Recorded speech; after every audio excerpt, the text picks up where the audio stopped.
Problem 6 is a problem that you're going to want to take your time on, pause the video at certain spots, do your best to understand the process here. You're not expected to do proofs from scratch yet, but at some point in this class you will be. We use many different things in this proof, which are listed in the left column. The idea of this proof is that it follows a logical order.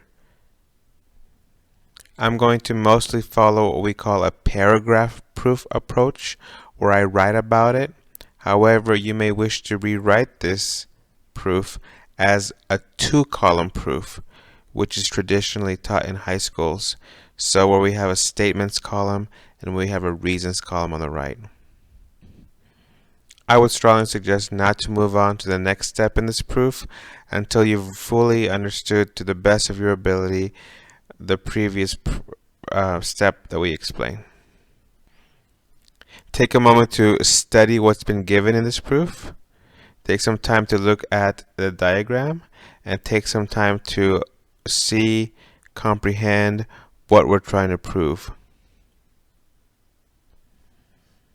Let's start off with our first given. AD bisects CAB. May I suggest, as you're in the process of developing your ability to create proofs from scratch, turn it into an if-then statement. So if AD bisects CAB, then what could we say? Well, if a ray or a line bisects an angle, then it creates two equal parts. That's by the definition of an angle bisector. What about the other given statement? If angle CAD and angle DAB form a linear pair, then what do we know according to the linear pair postulate? Now, before we move on, note that what we were given didn't have any equals, and what we're proving doesn't have any equals.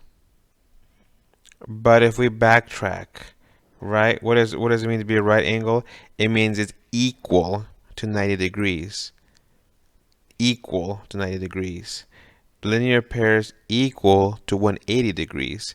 So somehow, if we can make the 180 degrees become 90 degrees, then we have a right angle and we're done with the proof.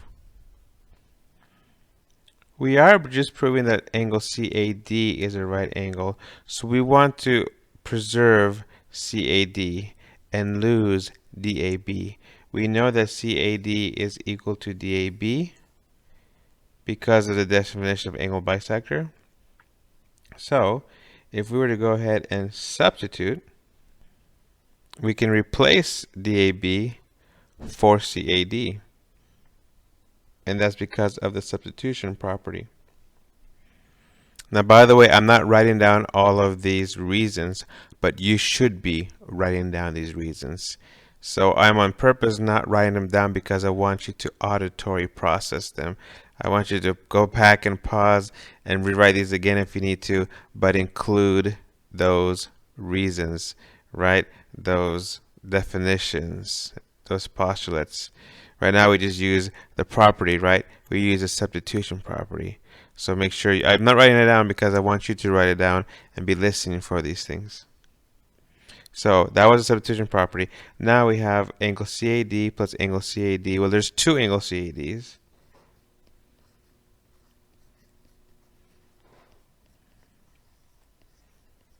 That's the addition property. I know you're thinking, well, Mr. Rover, isn't that a times? It is. But did I multiply the right side by 2? No, I didn't. This 2 came because I added one angle CAD plus one angle CAD. That's two angle CADs. So that's the addition property. Now, remember we need to get that 180 to become a 90-degree angle. This is a great opportunity to divide both sides by the division property, right? The division property would allow us to do that. So we end up getting angle CAD is equal to 90 degrees. But we're not done yet. We are done with the proof when we get exactly what we were told to prove. Angle CAD equals 90 degrees is not exactly that. So how do we get away with saying that this statement that we have down here is equal to this one up there? Well, by the definition of a right angle, if an angle is 90 degrees, then it is a right angle. So angle CAD is a right angle. And that's according to the definition of right angles. So we didn't know that it was 90 degrees. We algebraically showed that it's 90 degrees. And if it's equal to exactly to 90 degrees, then conceptually and by definition that makes it a right angle. So now we are done with the proof because we actually proved exactly what we were supposed to. There's a lot of good stuff in this proof you're going to want to review, get more comfortable with your properties, become more dependent on looking at your diagrams, studying your given statements and see how they fit, and kind of like backtracking and looking forward and backwards to see, well, how am I going to get to this point? Making plans, reviewing these properties and definitions and theorems and postulates. And again, you're strongly encouraged to rewatch this, redo it, rethink it, go back. This is incomplete. I mostly focused on the statements. I didn't give all of the reasons. I did say all the reasons, so you're going to want to go back and write those reasons, write those words, write those concepts.